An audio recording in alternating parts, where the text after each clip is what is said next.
What's going on, everybody? RJ Ochoa here from SB Nation's bloggingtheboys.com and your resident SB Nation golf expert. This is my YouTube channel. Been launching some videos since we started up, I don't know, about 10 days ago. So if you haven't yet, I'm going to say it the way that everybody hates people say it. Smash that subscribe button. Please don't. I mean, you can just like delicately press it. That would be really nice.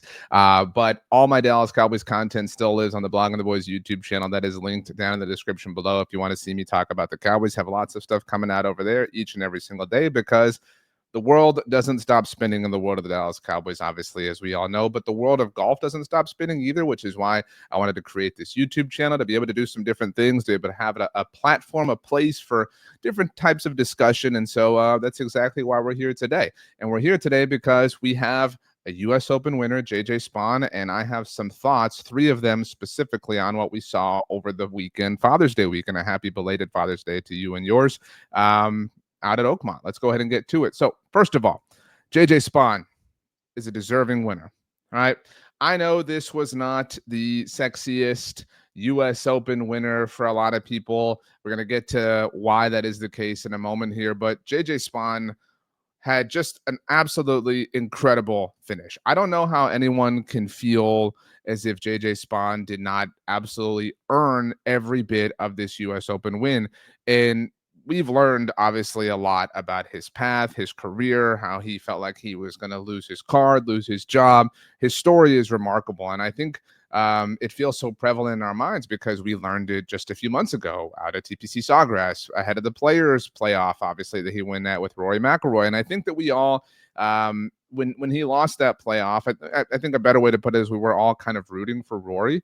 I know that Rory has his detractors, and it's a difficult week to defend everything Rory McIlroy is saying, so I'm not going to do that. But we want to see great people win. We want to see the people we know because it validates what we think, right? We think, people X, Y, and Z are really good at this. So when they win, it proves ourselves to be right. Sometimes we want it to be chalk. That's just the reality of human beings in sports. And so when you get something like this, you feel like it's a one-off or it's a fluke, but there was nothing fluky about JJ Spaun's win at Oakmont, and there has been nothing fluky about JJ Spaun over the course of the last year at this point. All the data backs this up. You've seen all the stats, you've seen all the notes, and I mean, think about what this dude had to go through to win this. The weather, just all across the entire tournament.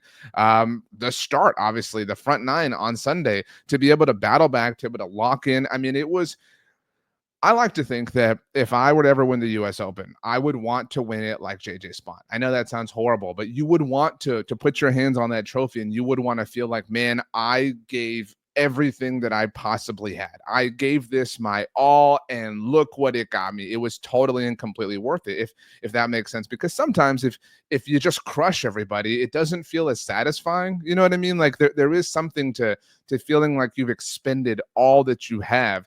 And JJ Spaun absolutely did that. And while I want that feeling from all sports winners or champions or whatever, there is something different to the US Open. This is supposed to be the battle that tests you, the battle that breaks you. This is supposed to be among the most formidable golf that you will ever play. In fact, every player last week, for the most part, said, yeah, this is the hardest course that we're ever going to play, the hardest situation. And the weather amplified that, the delays, the back and forth. I mean, everything about this was completely and totally well-deserved and hard-earned from JJ Spaun.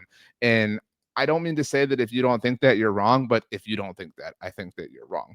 But that takes me to takeaway number 2, which is that these were great results for a U.S. Open. I know that there is a contingent of people who want to see people go low, who want to see whatever. And I don't want to see this type of golf every single week, if I'm being completely and totally honest with you. But I really, really enjoyed it in this particular case. Let me move myself over here. It's awesome to watch players struggle. These are, let's be very clear here, these are players and golfers who can do things with a golf club that you and I can barely even dream of, that we can't really even conceive of. And I like seeing them have to draw on all of their powers, right? If Superman flies and just picks up a car with his index finger, it's boring, right? You want to see him like flex, and you want to see him use every bit of superhuman power and ability that he has, because they have it, right? Like, that's what this is about. If anyone should be able to conquer this place, this course, this setup, this week, survive the elements, survive all of the onslaught of everything that was this major championship, it should be the best players in the world. And so seeing that was really cool. I mean, look at this leaderboard. I mean, obviously, you've got a single what a cool thing to say that I was the only person. Obviously, this is JJ Spaun. I was the only person who went under par. I won the tournament. And the fact that the only reason he went under par was because he drained that 60-foot putt at the very end. Like, again, it's just an amazing story. You really cannot script a better fit for a U.S. Open, and this U.S. Open that it was, obviously, at Oakmont. But Bobby Mack, what an incredible finish. And I'm rooting for Victor Hovland to figure this out and to get this done, because he was so close, and that would have been a great story as well. That would have felt like, again, I think that we want, and we're going to get to this in a moment, I promise, but we want the players we know. We want the names we know. And if we don't get them, we want yeah, that makes sense. Yeah, it was his turn. Yeah, it was his time. A la Xander last year, twice over, obviously. And Victor, I think, would have checked that box. He would have been, yeah, he needed a major championship. That makes sense. I'm good with that. Tyrrell, I think, would have been great as well. I love Tyrrell. Obviously, people feel different ways about him. But I love that he just kind of is fully and totally himself, and a place like Oakmont will definitely test him. But I mean, this leaderboard, Rahm and Scotty made a run there, obviously, on Sunday, especially relative to Rahm. But Carlos Ortiz having a day. Ben Griffin might have been, outside of Scotty, who we have extremely high expectations for. John Rahm obviously played very well. Ben Griffin might have been one of the only chalk-ish names to show up. I mean, I say that very lightly, because Xander's here, Henley's here. I mean, you've got some signature event, winners and major champions, and Brooks, obviously. But Ben Griffin was a name who a lot of people liked, and for good reason. He's been playing some incredible golf this year. His story's awesome as well. I mean, Ben Griffin better be a part of the Ryder Cup team. There's zero doubt in my mind. Like, if you are doubting it, I don't think you're being fair to him. But Ben Griffin had an incredible week at Oakmont, and I do think that he's entering that the place we kind of talked about with Victor right now. Like, his time is coming. I would say that we're going to get major championships in the next couple of years from Sam Burns, from Ben Griffin, obviously talking about players who don't have one here. And then maybe next one is a little bit tough to kind of find, if I'm being kind of honest with you. But I think that Ben and Sam are definitely walking away. I might be willing to put Victor in that group as well. We'll see. Obviously, there's a lot to kind of go before we fully get there. But the leaderboard, the group that was, especially, again, I know people feel like, oh, these aren't the names that I know. I mean, you look at what the Masters was, your final pairing is Rory and Bryson. It feels like it fits. And, at the PGA, you've got Rahm. I mean, Rahm, I wouldn't count out, obviously. I mean, Rahm made that run at the PGA, had a nice run at the US Open. Feels like Rahm is starting to kind of find his game a little bit. It's been a little while. We all know that. And we all know about, top 10 finishes on Live, etc. You will never, ever find me doubting John Rahm's golf game. All right. Not a single time will I do that, beyond the fact that he's a fellow Sun Devil. I mean, it does. I think that Rahm gets one before next year's over. I'm willing to put a time on that, unlike Ben Griffin and Sam Burns. But my point is, this felt like it was cool. It was cool seeing JJ Spaun and Bobby Mack and all these, even Vic seeing in the mix. So he's a name we know, but it was different, and it's been different, or it was different than major championships that we've seen for a very long time now, which takes me to my last point.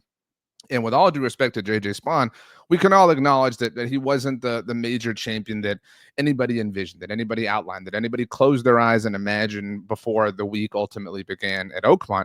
And the reason for that is, man, we had been really, really, really spoiled. So let's take a look here. And this is an interesting way, I think, to look at major championships, because it's Wikipedia. But that being said, this is Wikipedia, and this is a list of major winners. Let me zoom in for you here.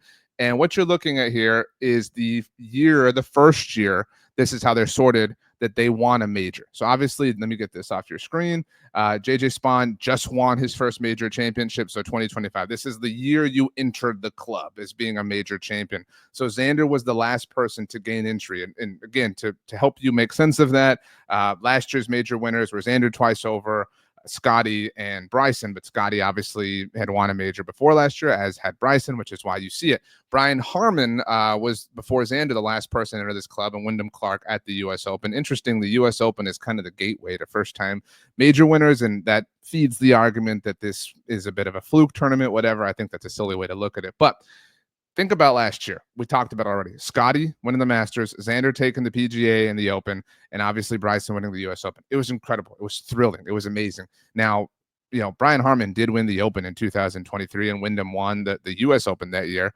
But in 2023, Rahm won the Masters, which was amazing, and we got Brooks. I mean, this had been. I mean, think about these names, and there's a reason why we feel like, oh man, JJ Spaun, it's a deviation from the norm. It's because we've seen these dudes. Look at, Scotty's obviously got 3. Since 2022, you've got Rahm there, as mentioned. We are been treated to what has felt like, oh, this should happen all the time, blah, blah. It's been a minute for Colin, by the way. I don't know. I'm not doubting Colin Morikawa's game, but I don't know the next time I feel confident that he's ultimately going to win his next major championship. And I don't know who the next person is. It's probably Scotty, who gets a third leg on the way to the Career Grand Slam. Obviously, that could have happened this past weekend. It could happen in a month at Royal Portrush. But my point here is, we need to thank golf, because golf had been very, very good to us. We had gotten a slew, an incredible run, an amazing run of major winners where he had gone chalk and big name and big name and big name and big name. And so, yeah, it had been a minute. It had probably been since Brian Harman won the Open in 2023 where it felt like a different person, where it felt like somebody not from the same list of names won a major. And obviously Wyndham Clark earlier that year in LA. So, that was kind of rare. And I would offer to just, and I would offer that we should appreciate when chalk things happen. Prior to JJ Spaun winning the U.S. Open, this year's 3 major winners are Rory McIlroy, who won obviously the Masters and accomplished the Career Grand Slam, and Scotty Scheffler, who picked up a second leg of the Career Grand Slam, and JJ Spaun, who has been an amazing player. Like, he doesn't have the same chalk vibes as Scotty and Rory for obvious reasons, but he finished second at the Players, and Rory won the Players. Like, this has been an amazing season in that respect. And so, with 1 major championship left, and obviously in a Ryder Cup year, man, golf has been good to us, and I'm very grateful, and I hope you are too. I'm particularly grateful, though, that you've taken some time to stop at my personal YouTube channel. Like I said, I cover the Dallas Cowboys all the time, 24/7, 365. You can see all my Dallas Cowboys content on the Blog and the Boys YouTube channel, which I have linked to in the description down below. You can also follow me on all levels of social media. I have linked descriptions, or I have linked to those in the description down below. I love talking about golf. I love talking about the Dallas Cowboys. I love doing it on YouTube with all of you. So thank you for your time. Also, thank you to those of you who followed along in my 5-foot putt challenge. It took me 9 days, but I did make 10 of them consecutively. So next challenge up, that Matt, shout out to Perfect Putt Matt, goes back to 10 feet. So that's the next wave of the challenge. There are 2 holes, if that isn't obvious, on the mat. One's bigger, obviously easier putt. One's smaller in circumference, and that's going to be a next step soon down the road. But next step is the bigger hole, 10 feet back. So those will start up soon enough here on the channel and on my social media. But thank you, everyone, for your time. Like I said, I hope you had, if you're a dad or a father figure, I hope you had a wonderful Father's Day. I hope the father figures in your life had a wonderful Father's Day. And yeah, by the way, all these interviews that have been dropping are super fun, super awesome ahead of the American Century Championship. And it looks like we're going to have Adam Thielen stopping by later this week. So be on the lookout for that. But thank you so much, everybody, for hanging out. We will see you next time.